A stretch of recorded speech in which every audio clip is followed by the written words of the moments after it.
Salut, nouvel épisode. J'espère que tu vas bien, que tu as passé une bonne journée, une bonne soirée, un bon week-end. Je sais pas quand est-ce que tu m'écoutes. Encore une fois, courage à tous ceux qui ont lancé le podcast en même temps que leur cardio quotidien ou leur séance de muscu ou leur cuisine ou autre. En tout cas, dans cet épisode, on va parler de l'introduction à une diète saine. Alors, pourquoi je voulais parler de ça? Alors déjà, avant de commencer de parler de ça, je vais juste te parler d'un truc. Je vais faire un podcast prochainement avec un kiné qui est sur Instagram, qui marche bien. J'aime beaucoup ce qu'il fait. Ça m'a été recommandé finalement par un de mes abonnés sur Instagram. Il s'appelle Major Mouvement. Et il propose finalement des petits tutos sous forme de vidéos pour voilà, la mobilité, etc. Et donc je lui ai proposé de participer à mon podcast. Et donc voilà, on va faire quelque chose ensemble. Je vais lui poser quelques petites questions et ça va nous permettre un petit peu, toujours pareil, d'avoir un autre regard sur le corps, sur la mobilité, sur la souplesse, sur le stretching, sur toutes ces choses-là. Et donc, voilà, je t'annonce ça. Je t'avais dit qu'il y aurait un invité surprise, c'est celui-là. Et on le retrouvera très prochainement dans le podcast. Donc, je reviens à l'introduction à la diète saine. Alors, une diète saine, déjà une diète saine, c'est une diète qui va un petit peu à l'encontre de ce qu'on peut voir, entendre, enfin, quoique de moins en moins, mais ça arrive encore dans les discussions des gens qui n'y connaissent rien. Alors quand je dis qu'ils n'y connaissent rien, c'est pas pour les insulter, loin de là, parce que moi il y a plein de sujets que je maîtrise pas et pourtant j'ai des croyances dans ces sujets et je me trompe.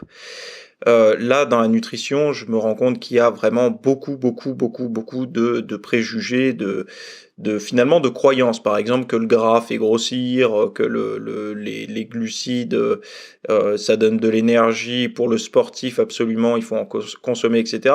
Tout ça, ce sont des croyances qui sont pas forcément fausses. C'est ça le truc, c'est que le gras, en fait, quand on dit le gras fait grossir, évidemment que le gras, si t'as une diète à 2000 calories et que tu brûles 2000 calories, que tu rajoutes, je sais pas, 500 calories de graisse, tu vas pas perdre du poids parce que tu as ajouté des graisses ou ça va pas être mieux. Tu vas prendre du poids parce que tu as ajouté des calories.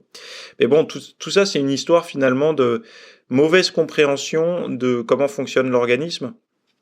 Et encore une fois, c'est la même chose quand j'entends des gens qui disent oui, mais l'important c'est les calories, vous pouvez faire n'importe quelle diète, l'important c'est les calories, pour perdre du poids par exemple. Moi je suis pas forcément d'accord, ou alors il faut garder en tête que quand on parle de perte de poids, on parle de perte de poids pour un individu lambda. Un individu qui fait de la musculation, qui essaye de prendre de la masse musculaire ou de conserver sa masse musculaire, déjà il n'a pas le même rythme de vie, il s'entraîne. Et il n'a pas le même objectif, exactement. Même s'il souhaite perdre du gras, il souhaite aussi conserver de la masse musculaire et profiter d'une bonne alimentation pour, on va dire, régénérer un petit peu sa masse musculaire, enfin régénérer, pour refaire un petit peu ses stocks énergétiques, etc.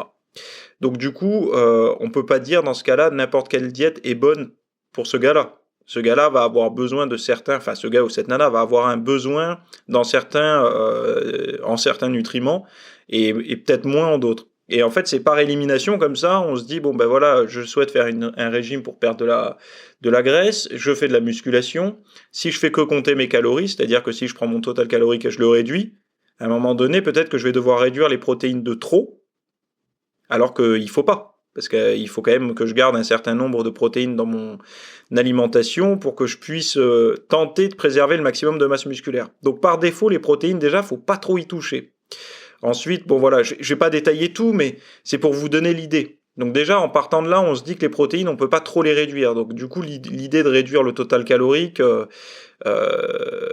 si on le réduit indéfiniment pour perdre, déjà ça va mal se passer sur le long terme, mais c'est aussi qu'on va réduire trop les protéines. Si on cherche à conserver toujours des glucides matin, midi et soir, on va se retrouver avec soit des portions ridicules, soit des apports en protéines ridicules, et souvent on va se retrouver aussi avec des apports en graisse qui vont être en deçà de ce qu'il nous faut pour juste maintenir notre système hormonal correct, enfin que notre organisme soit bien fourni en acides gras. Donc voilà, je vais pas m'attarder là-dessus parce qu'il y a des gens qui écoutent ce podcast et qui sont pas forcément aussi pointus sur la nutrition, mais c'est pour donner un petit ordre d'idée de comment moi je réfléchis à la diète. Je pense pas on peut pas hacker finalement l'organisme. À un moment donné, on a beaucoup d'informations pour l'individu lambda, c'est-à-dire l'individu qui voilà, met trop au boulot dodo, avec des recommandations pour la nutrition. Et beaucoup de personnes prennent ces recommandations-là, essayent de les appliquer à la muscu, essayent de trouver un petit peu des formes d'algorithmes, de calcul rapide pour hacker un petit peu l'organisme, se dire bon, on s'en fout, on peut manger un peu ce qu'on veut, il faut juste rester en dessous de la barrière de l'apport calorique. En fait, ils ont raison dans le sens où ils vont perdre du poids ou pas en prendre, mais au niveau de l'optimisation de leur physique, l'optimisation de leur nutrition vis-à-vis de leur entraînement, là, par contre, on est loin d'être optimum. Bref. Donc moi, par rapport à la diète saine, déjà une introduction à la diète saine, ça devrait être quelque chose qui devrait se faire sur on va dire, court moyen terme. Pourquoi ? Parce que si on fait des toutes petites modifications, on aura peu de chances d'avoir des résultats et donc on aura peu de chances de se motiver, peu de chances de tenir sur le long terme. Donc il faut modifier sa diète au moins, on va dire, de 50-60%. C'est-à-dire qu'aujourd'hui, si toi tu n'as jamais fait de diète, par exemple, enfin tu suis un petit peu les petites recommandations que tu vois à droite à gauche, donc tu manges un peu plus de protéines, tu prends quelques compléments alimentaires parce que tu penses que c'est intéressant pour toi. Mais bon, voilà, t'as pas le physique que tu veux, et pourquoi ? Parce que tu le sais au fond de toi que t'as pas réellement fait des efforts au niveau de la nutrition. En fait, ce qu'il faut entreprendre, c'est par exemple de se concentrer sur 2 repas. Donc tu peux commencer par t'intéresser sur le repas du midi et le repas du soir, te dire bon, ces 2 repas-là, je vais essayer de modifier clairement ce que je fais, d'essayer de comprendre un petit peu comment ça fonctionne et d'ajouter par exemple beaucoup plus de fibres, beaucoup plus quand je dis de fibres, de végétaux, d'avoir une source de protéines saine, donc essayer de se renseigner un petit peu sur les meilleures sources de protéines, les plus biodisponibles, la meilleure qualité nutritionnelle, etc. Et puis tout doucement, au fur et à mesure, quand on s'est intéressé déjà au repas du midi, au repas du soir pendant une quinzaine de jours, voire 3 semaines, on peut commencer à se dire, bon, le petit déjeuner, terminer de prendre un repas sur le pouce, ou terminer de prendre un petit déjeuner essentiellement composé de glucides, je vais commencer à y inclure des protéines, essayer de voir si je peux commencer à manger des aliments un peu plus salés, et diminuer la part de sucre. Et petit à petit, voilà, on commence à modifier sa diète comme ça.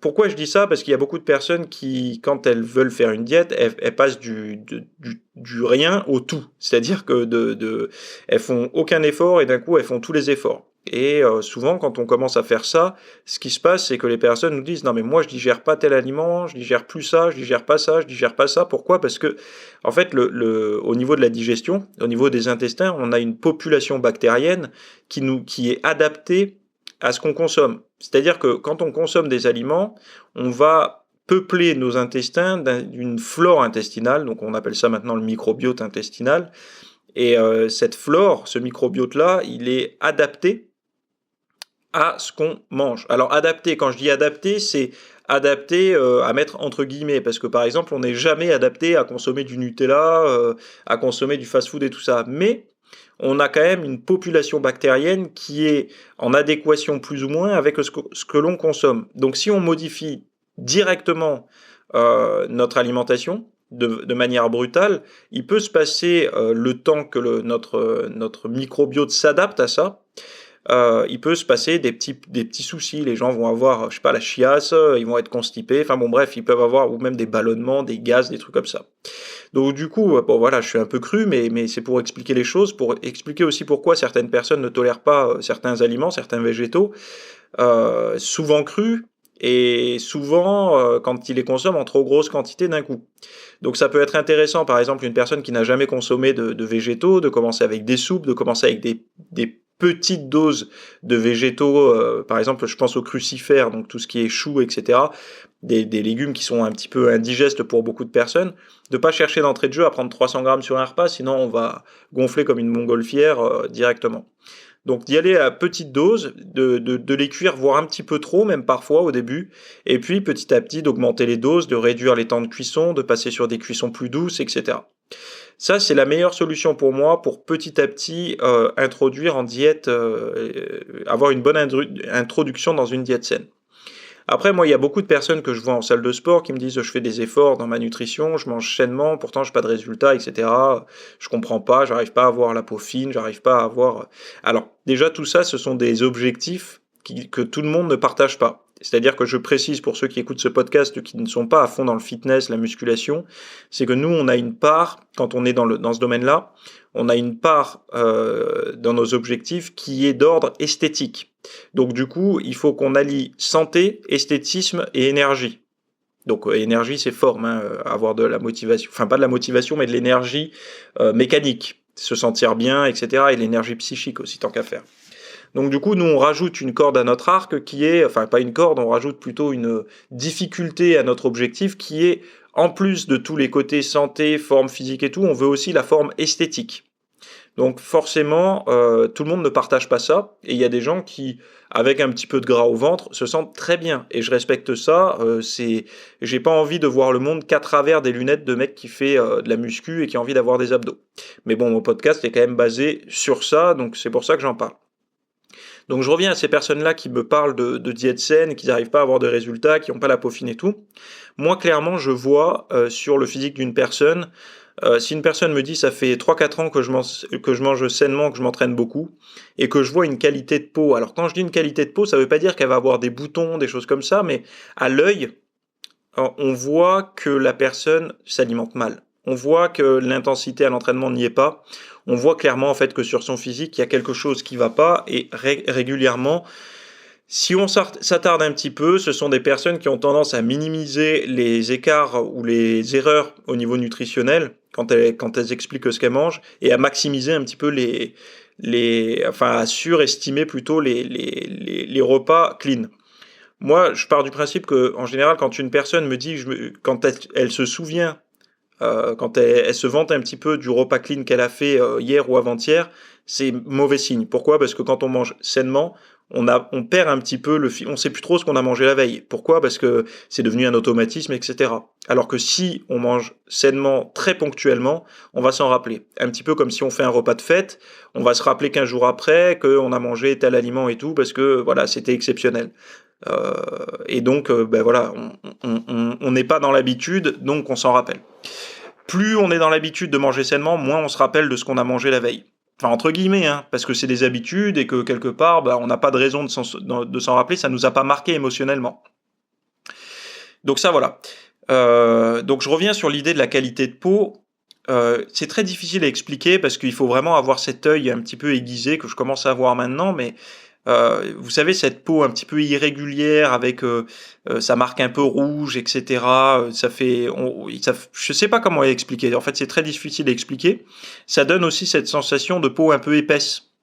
Et puis les gens nous disent je fais ce que je peux, etc. pour perdre du poids, pour avoir un meilleur physique et tout. Mais moi, je me dis que quelque part, c'est pas difficile ce que je fais au quotidien. Donc là, je parle vraiment aux passionnés. C'est pas du tout difficile ce que je fais au quotidien, et je vais même aller plus loin. Quand je pars en vacances, j'arrive même à suivre ma diète. C'est-à-dire que quand je pars en vacances, là, je suis parti dans un hôtel quelques jours.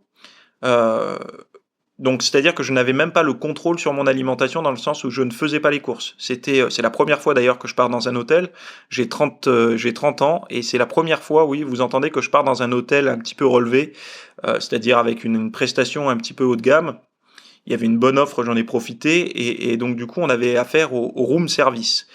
Et j'ai réussi avec le room service de me faire apporter de l'alimentation qu'il y avait à la carte, mais tout en restant fitness. Alors en restant fitness entre guillemets, c'est-à-dire que j'ai limité la casse. Ça a été de la salade avec saumon fumé, des œufs brouillés, des choses comme ça. J'ai aussi un petit peu de jambon de Parme, des trucs comme ça, mais toujours pour moi, mon objectif de limiter les glucides, parce que mon métabolisme, mon organisme ne réclame pas autant de glucides que la plupart visiblement des adhérents. Moi en tout cas, enfin des adhérents, pas des adhérents, des pratiquants. Moi je sais pas, mon organisme n'en demande pas autant, et si j'en mange autant, j'ai vite le physique qui part en vrille. Donc c'est quelque chose qui est faisable, et je vois beaucoup de personnes qui pensent faire beaucoup d'efforts, mais finalement c'est pas possible. En fait, à un moment, on peut pas me duper. Alors c'est pas un coup de gueule, mais à un moment on peut pas me duper. C'est-à-dire que des personnes qui me disent j'ai pas le temps parce que X, parce que Y, parce que j'ai des enfants, parce que j'ai un travail prenant, parce que je sais pas trop quoi, parce que je travaille de nuit, parce que voilà, toutes ces personnes ont des excuses qui les rassurent, mais en fait à un moment donné c'est faux, dans le sens où les courses, on fait tous les courses. C'est-à-dire qu'on va tous dans un magasin, on va tous dans nos magasins bio pour ceux qui mangent bio, on va tous faire un drive pour ceux qui commandent au drive, mais ce qu'on fout dans nos sacs de courses va définir la qualité de notre alimentation. Donc, je veux dire, ça prend pas plus de temps de prendre les bons aliments que les mauvais. Ça prend pas plus de temps de cuisiner les bons aliments que les mauvais. Et je peux bien appuyer ça avec mes assiettes de repas que je vous montre sur les réseaux. Toutes les assiettes que je montre, je passe pas 3 heures en cuisine. Cuire des pâtes blanches prend le même temps que cuire, enfin quasiment le même temps que cuire du riz ou de la patate douce, ou cuire des légumes. Donc après, c'est une question de choix. Et à un moment donné, les personnes qui mangent mal, c'est qu'elles ont choisi. C'est qu'elles ont foutu dans leur panier de courses des aliments qui sont pas des bons aliments pour leurs objectifs. Donc toute la partie nutrition, pour moi, c'est un peu bullshit quand on me dit qu'on peut pas tenir sa diète. Premier point. Je comprends sur l'entraînement qu'on puisse manquer de temps parce que on vient d'avoir un enfant, je sais pas. Voilà, on a chacun son excuse, mais c'est plus logique qu'on puisse rater un entraînement parce que dans sa journée, l'entraînement demande une heure supplémentaire. Mais par rapport à la nutrition, je suis pas d'accord. Je suis pas d'accord. Par rapport à la perte de poids, je suis pas d'accord. Manger moins ne prend pas plus de temps. Donc à un moment donné, c'est un manque d'investissement personnel, un manque de motivation, point. Mais il faut arrêter de se mentir. Et à un moment donné, accepter, parce que se mentir, trouver des excuses, le corps, il va pas dire, oui, t'as raison, c'est galère pour toi, donc je vais t'enlever un peu de gras parce que tu me fais pitié. Non, non, non, le corps, on peut pas le tromper. À un moment donné, si on mange moins, il va perdre du poids. Et surtout, si on commence à comprendre la nutrition, comment ça fonctionne.